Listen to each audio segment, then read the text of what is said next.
I guess I'll just get on with the video.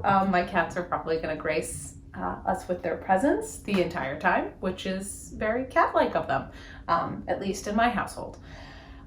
So, hi everybody, my name is Liz. Welcome to my channel, Earth Art Balance, where I mostly talk about living with chronic illness, and I hope to expand that to other things maybe someday in the future.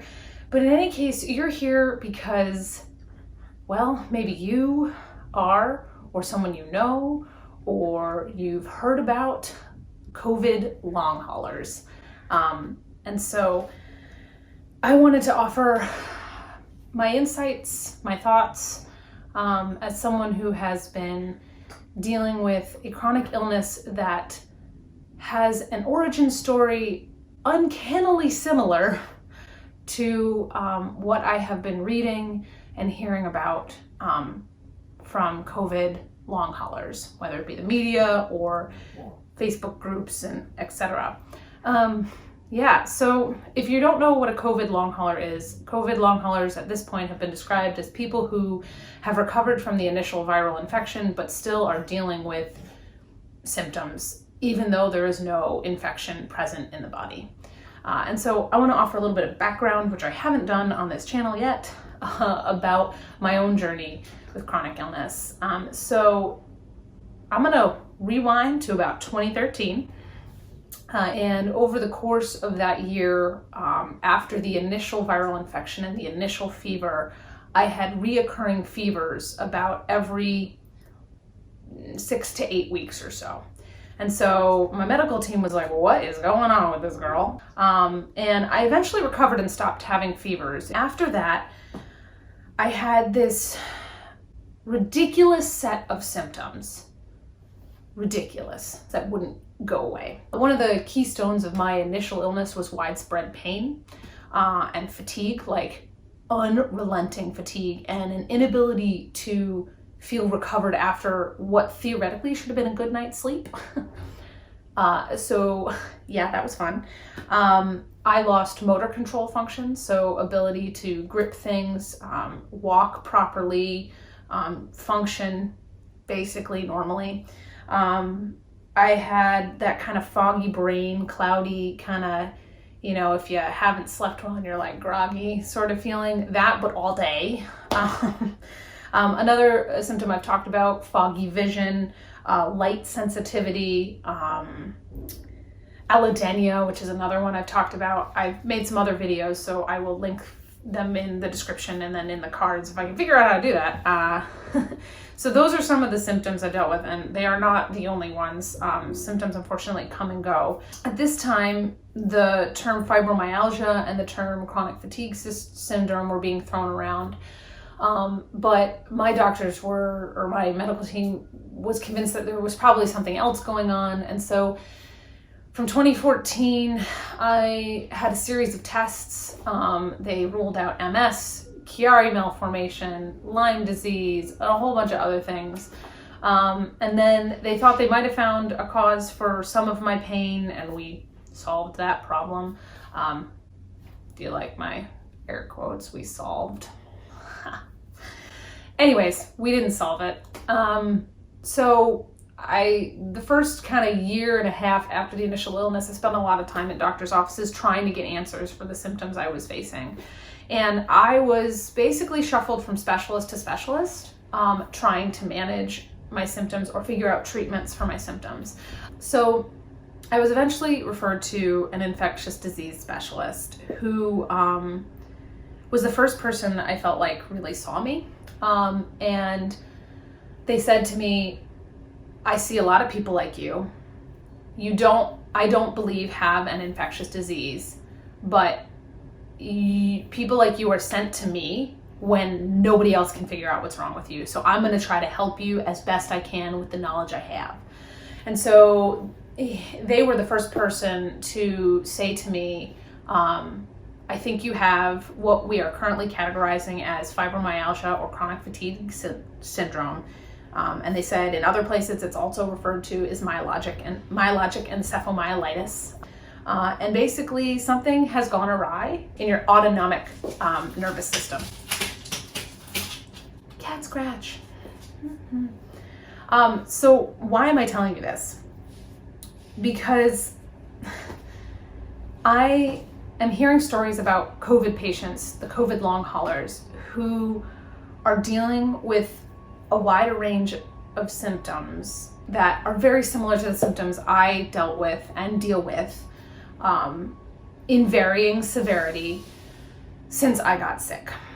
And I firstly want to say to you, you are not alone.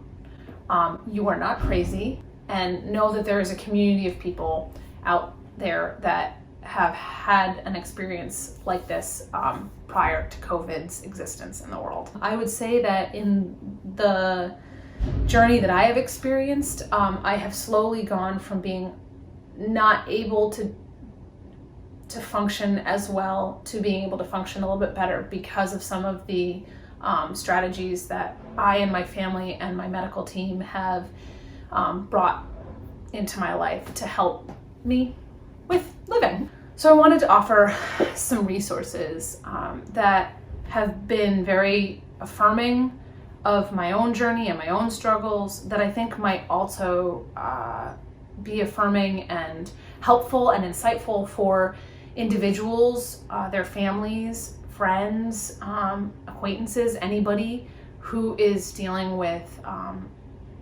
long haul symptoms as a result of COVID. And so the first thing I would say you look up and watch is the documentary Unrest. It was one of the first pieces of media that I came across, and that was actually recommended to me by my primary care doctor, that kind of said, this is real, you're not crazy, there are people who are dealing with these symptoms that are just like you, who are trying to live and who have tried a myriad of different treatments. Here are some that worked, here are some that didn't. It was just, for me, it made me recognize and really understand that I'm not alone in this journey. And it also really covered the span of, how this illness and these symptoms affect people, from completely debilitated, unable to function normally, to almost passing as normal, but dealing with really invisible symptoms that are not visible when you look at somebody. So like when you look at me, you don't see that I am sick, but that does not mean I am not dealing with symptoms right now on a daily basis that I have to manage. So the documentary Unrest, please watch it. If I can figure out how to link it below, I will. Another book that I read recently that I thought was insightful is How to Be Sick by Toni Bernhard. I apologize if I am mispronouncing that. And she was a Buddhist, or is a Buddhist, and was Buddhist before she got sick, and really talks about how some of her meditative practices have helped her with her chronic illness. And again, her story is uncannily like my own and like what I am hearing about COVID long haulers. Got really, really sick with some viral infection and then was debilitated by it. So I recommend reading her book. It may provide insights for you and your family, or just make you feel a little bit less alone. And then another resource is The Mighty. And The Mighty is an online community of people who are managing chronic illnesses, and it spans all sorts of things. So all sorts of illnesses. So those are some resources for you. I guess kind of my last thoughts are, I just want to say, you're not alone, you're not crazy, and that there are people out there that have been dealing with this prior to the pandemic, very similar stories in terms of illness. And so reach out, be part of the community. Together, we can advocate for real research into what's going on, and we can find help and relief and good medical care for people who are dealing with these illnesses as a result of these long-term illnesses as a result of severe viral infections. So that's my story. Thank you for watching. I hope you found this informative and you're left with some resources to follow up on, and for, letting the construction and my cats just do that thing. Yeah, all right, thank you so much. Remember, it's about the journey. Take care. Bye.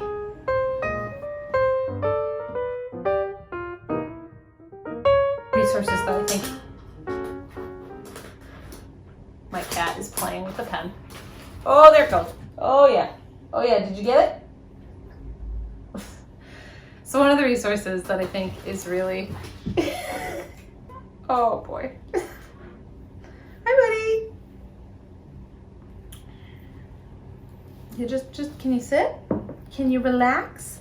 So I don't know if other people have cats, but this is Salem. He is more like like what we stereotype a dog's personality to be. That's his personality. He's loving, wants to be around you all the time. If he can, he sits in your lap. He's a little big for that, but he does it anyways.